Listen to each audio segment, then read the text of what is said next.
Ele pode, por quê? Porque você está devolvendo a matéria de novo para apreciação.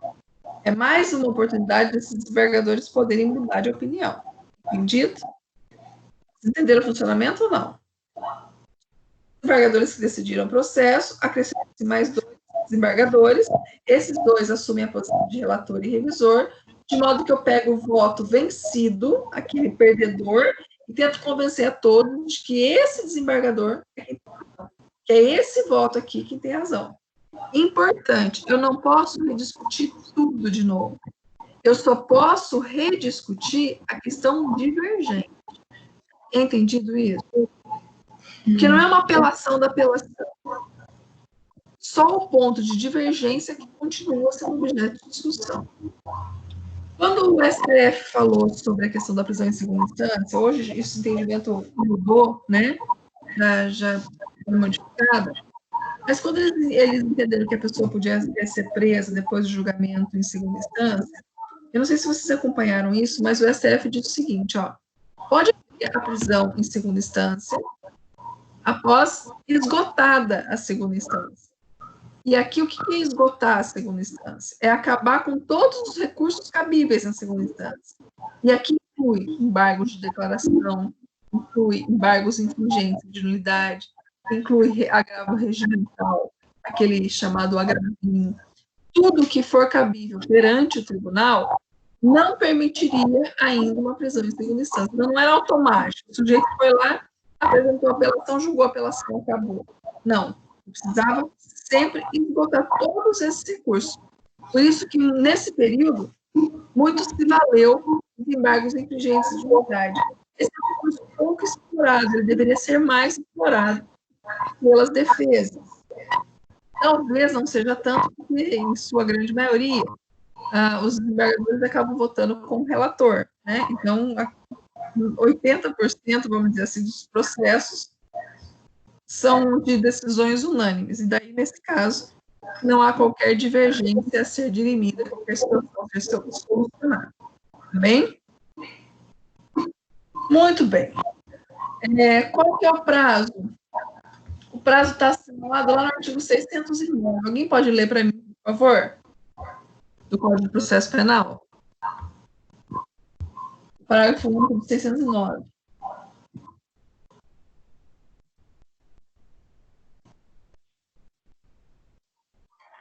Parágrafo único. Quando não for unânime a decisão de segunda instância desfavorável ao réu, admitem-se embargos infringentes e de nulidade, que poderão ser opostos dentro de 10 dias, a contar da publicação do acordo, na forma do artigo 613, se o desacordo for parcial. Os embargos serão restritos à matéria objeto de divergência. Perceberam? Você só pode rediscutir embargos de divergência, embargos infringentes ou de nulidade, o apelido de divergência pelo próprio bem sugestionável nome, né? Com relação ao ponto divergente, você não pode rediscutir o todo mais. Tá bem? Parou de novo a gravação? Não.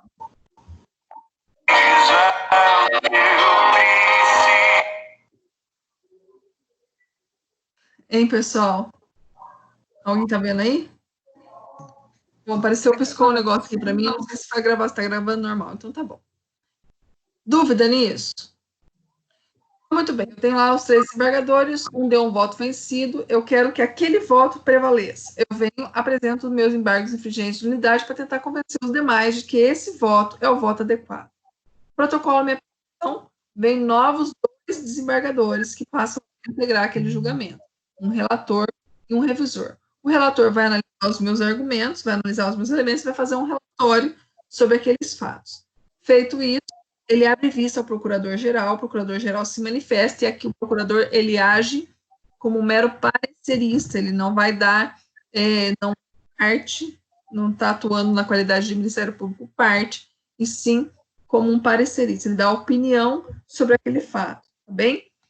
Dada essa opinião, passa ao revisor, e o revisor vai fazer uma revisão sobre aquele processo, uma reanálise do processo, e vai buscar a pauta para o julgamento. No dia previsto para o julgamento, A parte vai ser intimada da data do julgamento, por quê? Porque ela tem o direito de fazer a sustentação oral. Essa sustentação oral pode durar até 15 minutos. A lei falou 1/4 de hora. 15 minutos, tá bem? Que é o tempo que tem para fazer a sustentação oral. Eu pergunto a vocês, o advogado é obrigado a fazer sustentação oral? Eu acho que não. Não é obrigado. Perfeito, não é obrigado, mas ele tem o direito de fazer isso. Lembra que nós falamos sobre isso na apelação também? Se eu tenho o direito de fazer isso, eu tenho que saber a data do julgamento, tá certo? Porque se eu não souber a data do julgamento, eu não tenho como exercer o meu direito. De modo que, se for marcado um julgamento e o advogado não foi intimado dessa data, esse julgamento pode ser anulado, porque você está impedindo um exercício de ampla defesa, que é a possibilidade da sustentação oral. Intimado, eu não compareci, não tem nulidade aí, porque eu tive a oportunidade de exercer o direito e optei por abrir mão desse direito. Entendido? Então, não é um ato obrigatório, sim, uma possibilidade. Muito bem. Proferido o julgamento, se você conseguir convencer os demais embargadores de que o voto dissidente é o voto adequado, a decisão vai ser reformada. Caso contrário, ela vai ser mantida. E daí vem a análise com relação aos efeitos do recurso de os embargos infringentes ou de nulidade. Eu pergunto a vocês, esse recurso tem efeito devolutivo?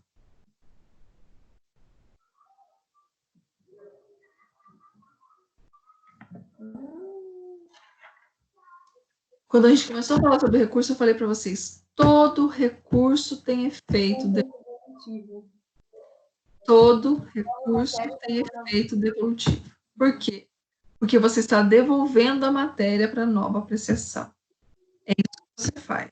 Você devolve, fala, não gostei dessa decisão, estou devolvendo para que vocês deem outra decisão. Se você não tiver efeito devolutivo, se você não estiver devolvendo a matéria para nova apreciação, não tem por que ter recurso.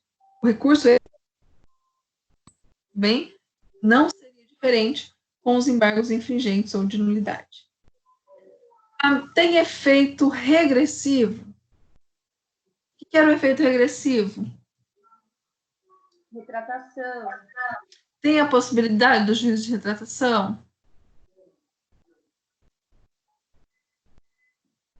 Peraí, nessa nova revisão, o juiz se retratar? É possível os desembargadores, estou recorrendo à decisão do desembargador, dos desembargadores que não foi unânime. Aí eu entro com os embargos infringentes de nulidade. Esses desembargadores podem se retratar, podem mudar de opinião? Não pode acontecer, né, professora? Eu acho que sim.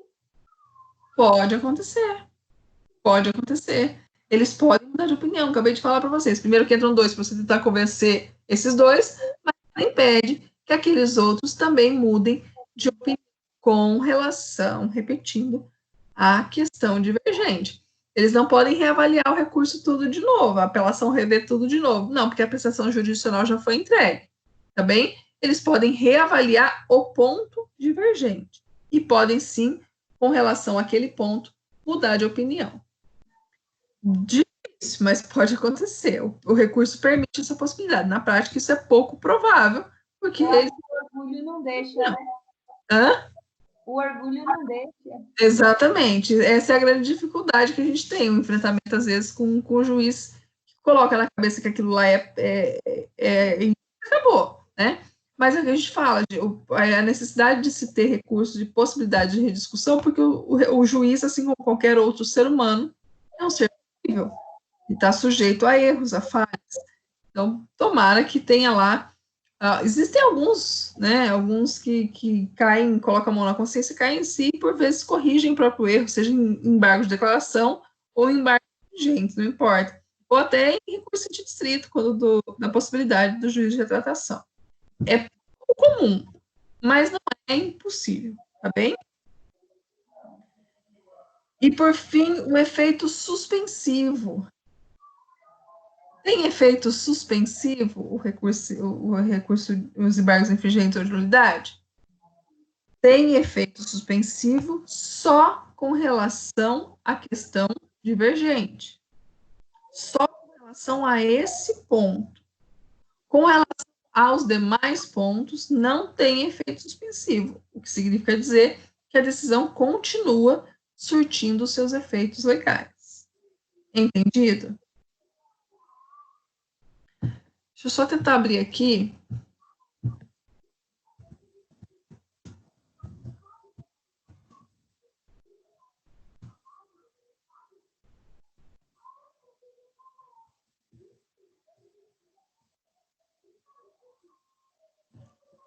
Vamos ver se eu consigo aqui rapidinho.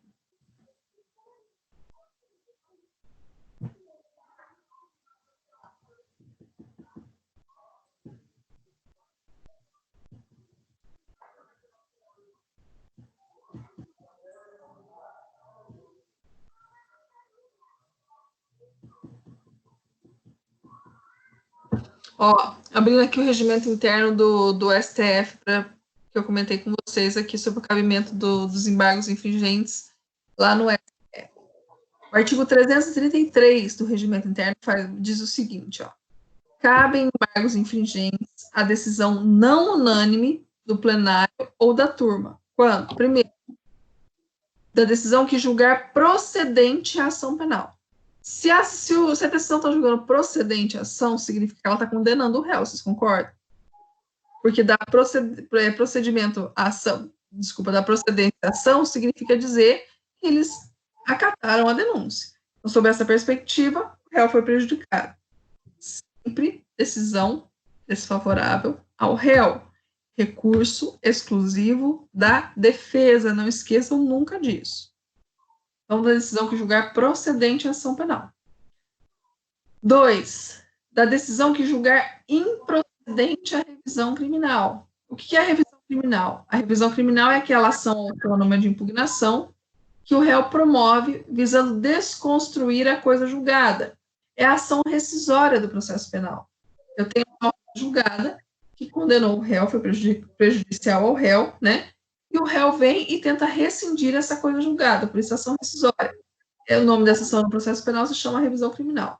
Então, é uma ação também exclusiva do réu, a revisão criminal, em que o réu vem para que seja revista a coisa julgada.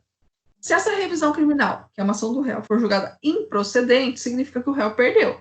Se o réu perdeu, a decisão é desfavorável para ele, por isso, se ela não for uma decisão unânime, cabe embargos infringentes ou de nulidade perante o STF. 3, que julgar ação rescisória, isso aqui não cabe para nós. 4, também não, que julgar representação de inconstitucionalidade. Ou 5, que em recurso criminal ordinário for desfavorável ao acusado. O que é um recurso ordinário? Aqui, mais uma vez, voltamos lá à classificação dos recursos que nós falamos na primeira aula. Cadê vocês aqui? Tem os recursos ordinários e os recursos extraordinários ou excepcionais. Dois extraordinários ou excepcionais, o extraordinário estrito sensu, que é aquele que vai para o STF, ou o recurso especial, que é aquele que também vai para o STJ.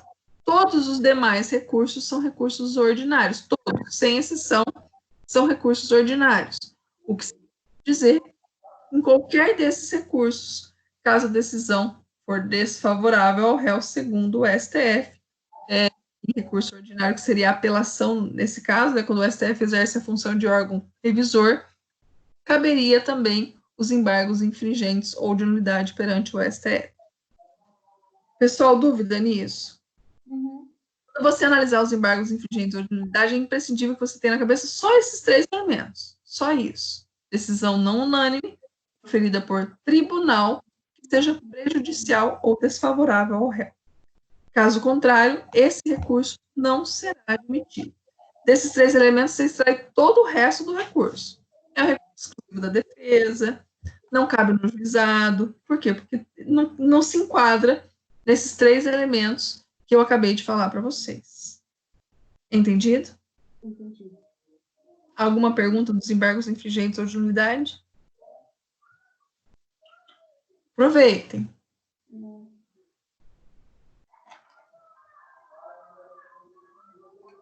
Não? Não. Bom, pessoal, então eu acho que era isso que eu tinha para falar para vocês na aula de hoje. Mais uma vez eu peço desculpas, eu vou encerrar aqui a gravação, tá? Uhum. Peço para vocês que